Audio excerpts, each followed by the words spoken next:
Hi folks, mawdeeps here, thanks for tuning in.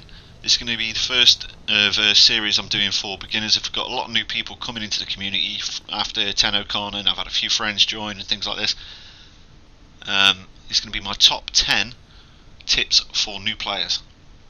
We'll start it off with movement and abilities, because I see a lot of new guys coming in and they treat it like your typical first person thing.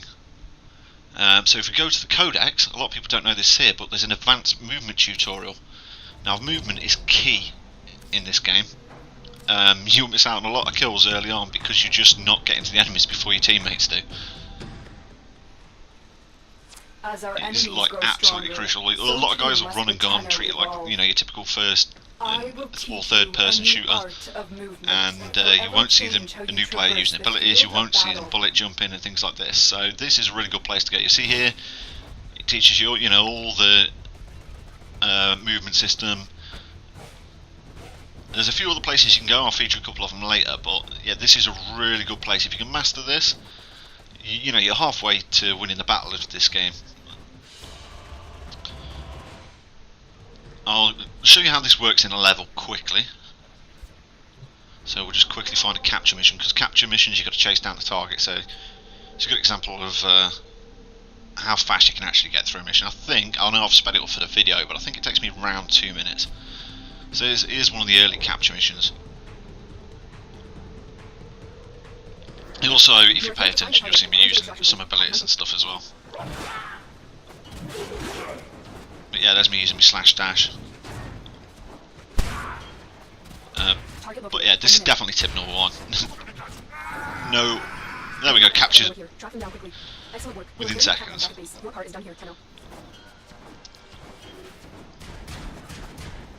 Now it's just a straight run to the exit. Blind these guys. There's your abilities, look. A lot of guys just don't utilise them when they're first starting out. They're relying on their guns, and your guns are usually, especially starting out, quite underpowered compared to your abilities. But there we go. Next tip, save platinum. You'll start off with 50 platinum, and you need to save this for warframe and weapon slots, because I explain a bit more about this in the leveling process. But see up here, warframe slots. You are going to need a lot of these eventually. As you unlock new weapons and frames, you're going to want to be able to have them, and you need a slot to put them in. So don't go wasting all of your platinum on cosmetics right away. And there's a lot of fancy stuff in the market, weapons and such, cosmetics, things like this, that you might be tempted to, you know, go spend platinum on. If you're like me and you're gaming on a budget, save your platinum for extra slots. Later on in the game, you'll be able to trade for more platinum to, you know, buy all these fancy weapons and stuff like this. But also, look, you can purchase it with credits.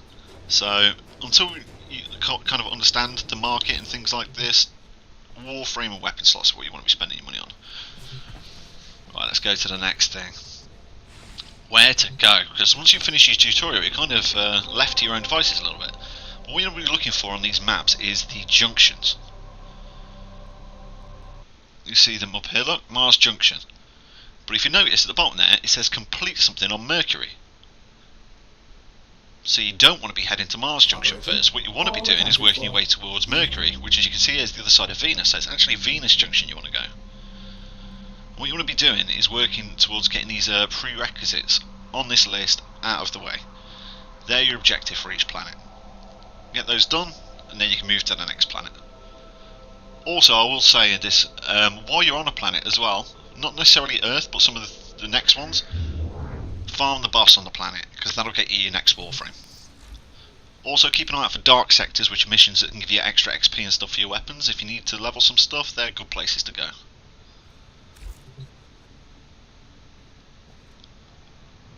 Which frame to start with? Now, maybe you've already selected your frame, but if you're this early on, you can always go back and reselect if you decide you made a mistake. But I'll give you a quick overview of what they do in case you are brand new and watching this before you start. We've got XCal. Xcal has some really strong sort of single target DPS. You can hit multiple guys with it, but mainly it's a single target DPS and some very nice CC. And his defense is kind of average.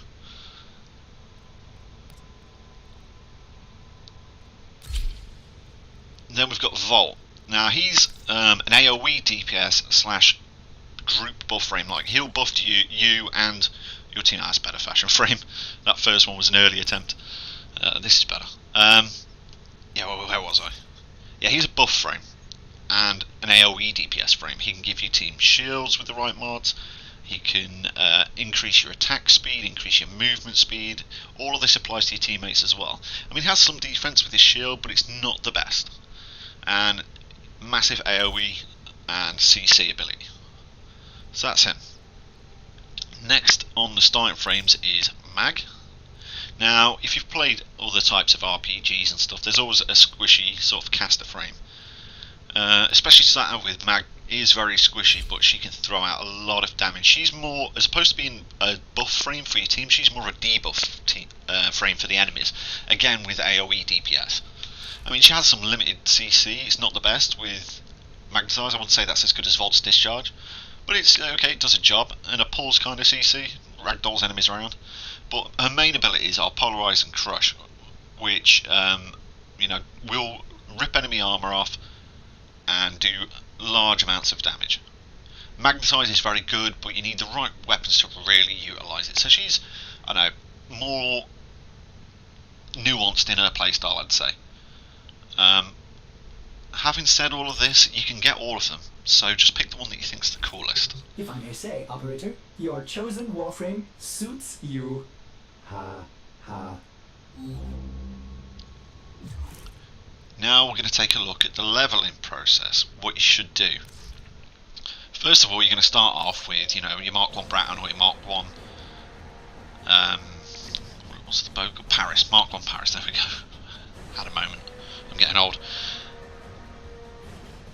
With those, yes, you will very quickly unlock better weapons, but make sure you level them up before you sell them. Because you might choose to sell them. I tend to keep hold of things, but if you want to free up some slots, you might choose to sell them. But make sure you get them to rank 30 before you do, because all of these things that you can see here, pets, weapons, they all contribute to your mastery rank, which is basically your progress as a player, and it's how you unlock new weapons and such.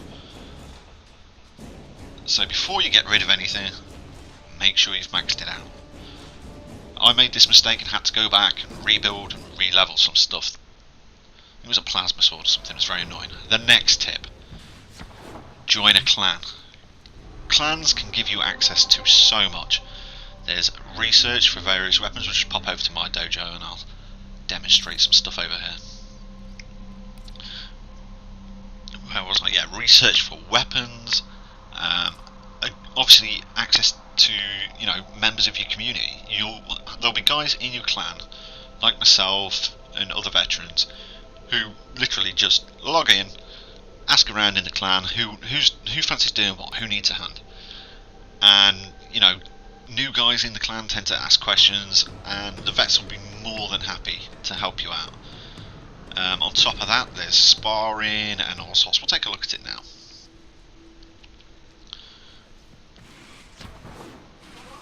But straight away we're going to the Tenno Lab, and as you can see here, all of these weapons for a small cost of credits, you can, and the warframes here, you can buy the blueprints for, and then go back to your ship and make them. Now, all of these research things have to be researched in the clan first. So it's up to you whether you want to join a clan that already has the research, or you want to join a clan that still has a little bit of work to do. And be your contributing member. Like my clan, we don't really ask a lot of the new guys. The only thing is there are clan competitions that sort of between clans or events, such clan events. That's the only thing we really ask, is that our new players take part and help us on the scoring for those. But here's all the research we have. As you can see, that's a lot of weapons and warframes and things that you won't have access to unless you're in a clan. Also, there's mods because you need to craft dragon keys, and the only place you can craft those is in a clan. So it behooves you to join one. What else have we got in the dojo? Touching on our first point again, movement. This, you can actually do some things. Oh, trading, yeah, trading. Forgot about this. Nearly went to the movement place before. But yeah, if you want to trade, there's two ways to do it. In a clan, at your trading post, as you just saw, or at Maru's Bazaar, which is such a nightmare. Here's some of the trophies from the clan competitions. Look, that I was telling you about. And now let's pop over to the movement thing.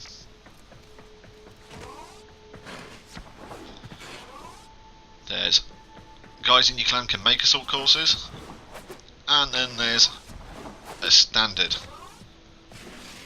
assault course, if I've gone the right way. Yep. That's kind of, you know, the default, and using those will again improve your movement. As you can see, I'm jumping in, dodge rolling to get around quickly. Need some elevator music for this bit. There we go. Another thing you can get up to in clans is if you are more PvP inclined. As you see down here, it's part of our training wing, which we kind of built for new players with all the assault courses and these things. These are the dueling rooms where you can go having a disagreement with your bestie. Come in here, sort it out. There's a lot of other things to cover in clans. Just join them. Just join them. Next thing, and you can actually access your navigation stuff from your dojo as well now. So we're going to go have a look at alerts. This will take us to our observatory, which is like the navigation room now. Alerts, you need to do these. Not necessarily all of them, but you need to keep a definite eye on them, because there's a thing called netane, and you want to start collecting that from alerts as soon as possible, because it's quite rare, pops up 4 times a day, and it's the only real place to get it. So on to the next thing, mods. Now you'll get loads of mods and you won't know which ones are good, which ones are bad. So a basic tip for beginners is concentrate on anything like this that gives base damage and multi-shot for guns. These are the shotgun ones. There's ones for rifles and sniper rifles and things like this. Here's the ones for pistols, because you'll have limited resources, be it cash or endo, and you don't want to put them into mods that are actually not that good. So those are the ones starting off that you really want to focus on. And for melee, you've got things like point strike and things like this, base damage mods. The prime ones you'll get later on. I'll touch more on mods. It's a big subject to cover. But yeah, base damage and multi-shot, you can't really go wrong as a beginner focusing on that.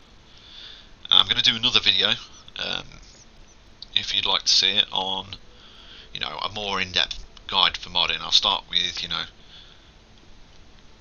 these beginner ones, and then I'll do a few builds and things and show it for various weapons. But I don't want to swamp new players right off the bat with it, so just those. When it comes to your warframes, you can see here, there's health mods are always a good bet. Streamline's a good bet, lets you cast your abilities more. But yeah, like, I'm going to cover this in a lot more detail. It's such a large subject, and some of it's kind of subjective as well. So, I mean, a lot of it ties into armor scaling as well, which is another video I've got to make, and a whole sticky subject. I might leave it until after Melee 3.0 though, because a lot's going to change, so we'll see. 9. This is another new player, like faux pas. Play the objective. I know, like, it's really cool to go around murdering stuff, but you may irritate, we'll say, your teammates if, you know, you're meant to be doing a capture mission or a spy mission, and you're just running around murdering a load of enemies, and they have to go and, say, hack every vault. You know, you can get these missions done in seconds, as you saw earlier, if you just ignore most of the enemies on those type of missions and just go, achieve your objective, and leave. It'll also speed up your farming and your progress through the map. You don't want to be hanging around. And the last one, external size. you'll have a resource in your clan of guys who can help you out, but they might not have all the answers. The wiki is amazing. I'll leave a link in the description to the Warframe wiki. It is brilliant. You're struggling to find a resource, the answer's there. You scroll down a bit and have a look in the comments, and people will tell you where they've had a look as well, getting certain things. It'll also answer any questions I've not covered here or I've not covered in enough depth. The other one is Warframe Market. New players don't know what things are worth, and if they do try using the trading chat, they will get robbed. Warframe Market, you can search prices, you can put things up for sale, and then guys will contact you in game offering to buy them, and you know what price you've put it up for. You can research prices and things there, and you can maybe pick up some mods that you're struggling to farm as well. It's just a lot better.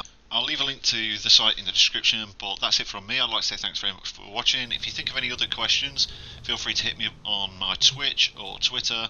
I'll leave links to those. Goodbye, folks.